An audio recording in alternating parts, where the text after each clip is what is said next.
Halo sahabat semua, kembali lagi di channel Rizka Al-Fajri. Hari ini kita akan membahas soal-soal SKB keuangan.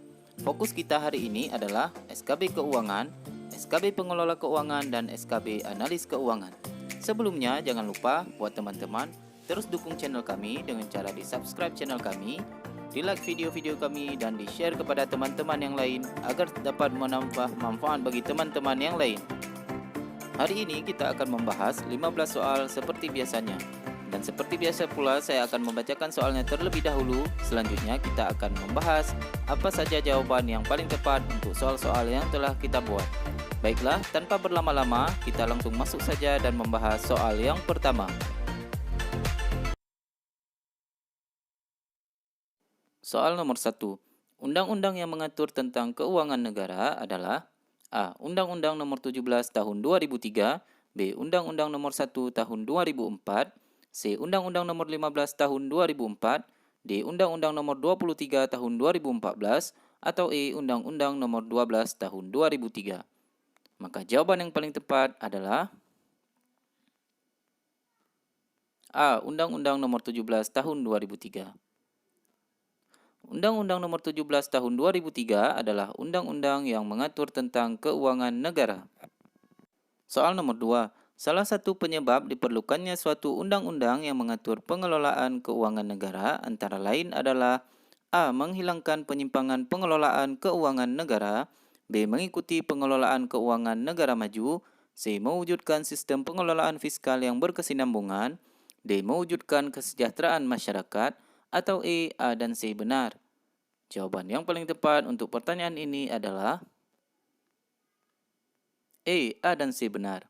Penyebab diperlukannya suatu undang-undang yang mengatur pengelolaan keuangan negara antara lain adalah banyaknya penyimpangan dalam pengelolaan keuangan negara dan untuk mewujudkan sistem pengelolaan fiskal yang berkesinambungan. Soal nomor 3.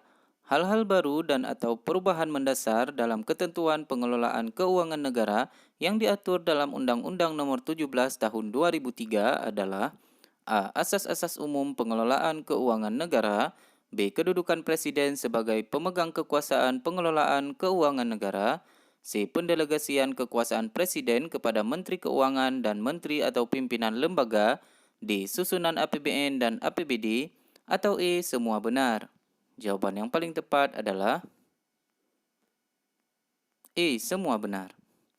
Hal-hal baru dan atau perubahan mendasar antara lain adalah pengertian dan ruang lingkup keuangan negara, asas-asas umum pengelolaan keuangan negara, kedudukan Presiden sebagai pemegang kekuasaan pengelolaan keuangan negara, pendelegasian kekuasaan Presiden kepada Menteri Keuangan dan Menteri atau pimpinan lembaga, susunan APBN dan APBD, ketentuan mengenai penyusunan dan penetapan APBN dan APBD, pengaturan hubungan keuangan antara pemerintah pusat dan bank sentral, pemerintah daerah dan pemerintah atau lembaga asing, pengaturan hubungan keuangan antara pemerintah dengan perusahaan negara, perusahaan daerah dan perusahaan swasta, dan badan pengelola dana masyarakat, serta penetapan bentuk dan batas waktu penyampaian laporan pertanggungjawaban pelaksanaan APBN dan APBD. Baiklah, kita lanjutkan ke soal selanjutnya, yaitu soal nomor 4. Dalam rangka mendukung terwujudnya good governance dalam penyelenggaraan negara, pengelolaan keuangan negara perlu diselenggarakan secara berikut, kecuali A. Profesional, B. Terbuka, C. Bertanggung jawab, D. Proporsional, atau E. Profesional dan bertanggung jawab. Jawaban yang benar adalah D. Proporsional. Dalam rangka mendukung terwujudnya good governance dalam penyelenggaraan negara, pengelolaan keuangan negara perlu diselenggarakan secara profesional, terbuka, dan bertanggung jawab. Soal nomor 5.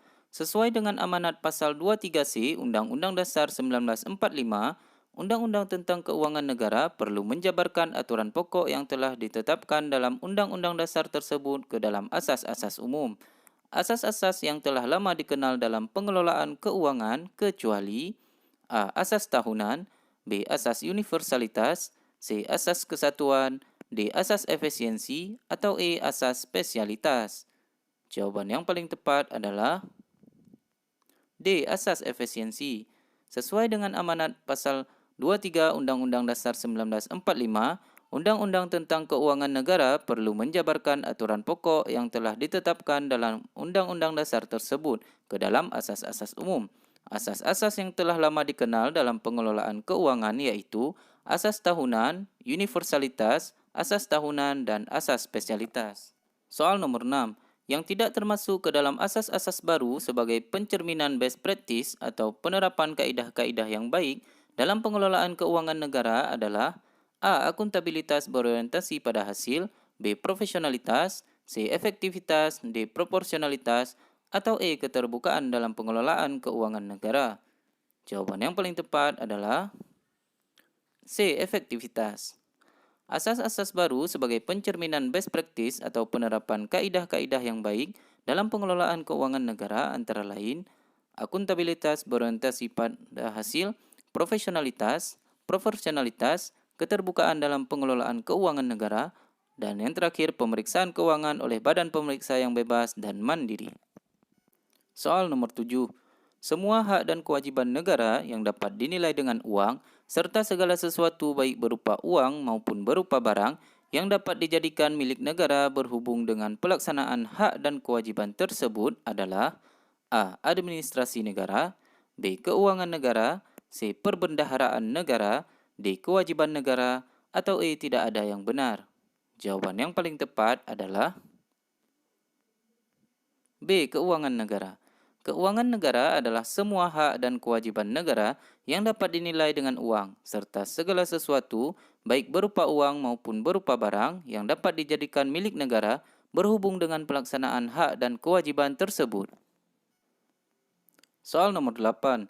Yang bukan merupakan tugas Menteri Keuangan dalam rangka pelaksanaan kekuasaan atas pengelolaan fiskal adalah A. Menyusun kebijakan fiskal dan kerangka ekonomi makro, B. Menyusun rancangan APBN dan rancangan perubahan APBN, C. Memegang kekuasaan pengelolaan keuangan negara, D. Mengesahkan dokumen pelaksanaan anggaran, atau E. Melaksanakan perjanjian internasional di bidang keuangan. Jawaban yang paling tepat adalah C. Memegang kekuasaan pengelolaan keuangan negara. Dalam rangka pelaksanaan kekuasaan atas pengelolaan fiskal, Menteri Keuangan mempunyai tugas sebagai berikut: menyusun kebijakan fiskal dan kerangka ekonomi makro, menyusun rancangan APBN dan rancangan perubahan APBN, mengesahkan dokumen pelaksanaan anggaran, melakukan perjanjian internasional di bidang keuangan, melaksanakan pemungutan pendapatan negara yang telah ditetapkan dengan undang-undang, melakukan fungsi bendahara umum negara, dan menyusun laporan keuangan yang merupakan pertanggungjawaban pelaksanaan APBN. Lanjut ke soal nomor 9. Dalam pasal 11 Undang-Undang Nomor 17 Tahun 2003 tentang Keuangan Negara, APBN terdiri dari kecuali A. Anggaran pendapatan, B. Anggaran belanja, C. Pembiayaan, D. Penerimaan pajak, atau E. Tidak ada yang benar. Jawaban yang paling tepat adalah D. Penerimaan pajak. Dalam pasal 11 Undang-Undang Nomor 17 Tahun 2003 tentang Keuangan Negara, APBN terdiri dari anggaran pendapatan, anggaran belanja dan pembiayaan, sedangkan penerimaan pajak bagian dari pendapatan negara. Untuk soal nomor 9 ini adalah kecuali ya teman-teman. Soal nomor 10. Pemerintah pusat dan Bank Sentral berkoordinasi dalam penetapan dan pelaksanaan kebijakan A. Moneter, B. Fiskal, C. Fiskal dan moneter, D. Penganggaran, atau E. Tidak ada yang benar. Jawaban yang paling tepat adalah C. Fiskal dan moneter. Pemerintah pusat dan Bank Sentral berkoordinasi dalam penetapan dan pelaksanaan kebijakan fiskal dan moneter. Soal nomor 11. Presiden menyampaikan rancangan undang-undang tentang pertanggungjawaban pelaksanaan APBN kepada DPR berupa laporan keuangan yang telah diperiksa oleh Badan Pemeriksa Keuangan selambat-lambatnya bulan setelah tahun anggaran berakhir. A. 3 bulan, B. 4 bulan, C. 5 bulan, D. 6 bulan, atau E. 2 bulan. Jawaban yang paling tepat adalah D. 6 bulan. Presiden menyampaikan rancangan undang-undang tentang pertanggungjawaban pelaksanaan APBN kepada DPR berupa laporan keuangan yang telah diperiksa oleh Badan Pemeriksa Keuangan selambat-lambatnya 6 bulan setelah tahun anggaran berakhir. Soal nomor 12. Laporan keuangan yang harus disampaikan sebagai pertanggungjawaban pemerintah kepada DPR setidak-tidaknya meliputi A. Laporan arus kas dan catatan atas laporan keuangan, B. Laporan realisasi APBN dan neraca, C. Laporan realisasi APBN, neraca dan laporan arus kas, C. Laporan realisasi APBN, neraca, laporan arus kas dan catatan atas laporan keuangan, atau E. Neraca, laporan arus kas dan catatan atas laporan keuangan. Jawaban yang paling tepat adalah D. Laporan realisasi APBN, neraca, laporan arus kas, dan catatan atas laporan keuangan. Laporan keuangan yang harus disampaikan sebagai pertanggungjawaban pemerintah setidak-tidaknya meliputi laporan realisasi APBN, neraca, laporan arus kas, dan catatan atas laporan keuangan yang dilampiri dengan laporan keuangan perusahaan negara dan badan lain. Soal nomor 13. Yang bertindak sebagai bendahara umum negara yang mengelola keuangan dalam arti seutuhnya, yaitu berfungsi sekaligus sebagai kasir, pengawas keuangan, dan manajer keuangan adalah A. Presiden, B. Dirjen Pajak, C. Bank Indonesia, D. Otoritas Jasa Keuangan, atau E. Menteri Keuangan. Jawaban yang paling tepat adalah E. Menteri Keuangan. Menteri Keuangan bertindak sebagai bendahara umum negara yang mengelola keuangan dalam arti seutuhnya, yaitu berfungsi sekaligus sebagai kasir, pengawas keuangan, dan manajer keuangan. Lanjut ke soal nomor 14. Pemerintah pusat memperoleh bunga dan atau jasa giro atas dana yang disimpan pada bank sentral. Jenis dana, tingkat bunga, dan jasa giro, serta biaya sehubungan dengan pelayanan yang diberikan oleh bank sentral ditetapkan berdasarkan kesepakatan antara A. Gubernur Bank Sentral dengan Menteri Keuangan, B. Menteri Keuangan dengan OJK, C. Presiden dan Gubernur Bank Sentral, D. Pemerintah Pusat dan Menteri Keuangan, atau E. Presiden, Menteri Keuangan, dan Bank Sentral. Jawaban yang paling tepat adalah A. Gubernur Bank Sentral dan Menteri Keuangan. Pemerintah pusat memperoleh bunga dan atau jasa giro atas dana yang disimpan pada bank sentral, jenis dana, tingkat bunga, dan atau jasa giro serta biaya sehubungan dengan pelayanan yang diberikan oleh bank sentral ditetapkan berdasarkan kesepakatan antara Gubernur Bank Sentral dengan Menteri Keuangan. Masuk ke soal yang terakhir. Bendahara penerimaan atau bendahara pengeluaran bertanggung jawab secara fungsional atas pengelolaan keuangan yang menjadi tanggung jawabnya kepada A.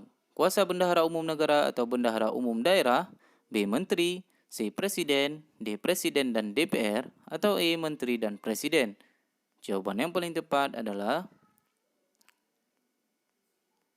A. Bendahara umum negara atau bendahara umum daerah. Berdasarkan pasal 53 Undang-Undang Nomor 1 Tahun 2004 tentang Perbendaharaan Negara, bendahara penerimaan atau bendahara pengeluaran bertanggung jawab secara fungsional atas pengelolaan uang yang menjadi tanggung jawabnya kepada kuasa bendahara umum negara atau bendahara umum daerah. Demikian pembahasan soal kita hari ini. Soal hari ini tentang SKB Keuangan.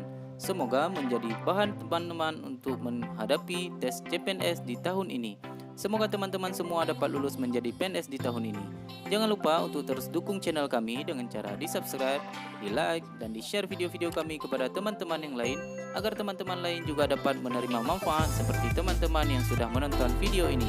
Baiklah, bagi teman-teman yang ada kritik, saran, atau soal apa lagi yang akan kita bahas, silahkan tinggalkan komentar di kolom komentar. Sampai jumpa di video-video kita selanjutnya. Assalamualaikum warahmatullahi wabarakatuh.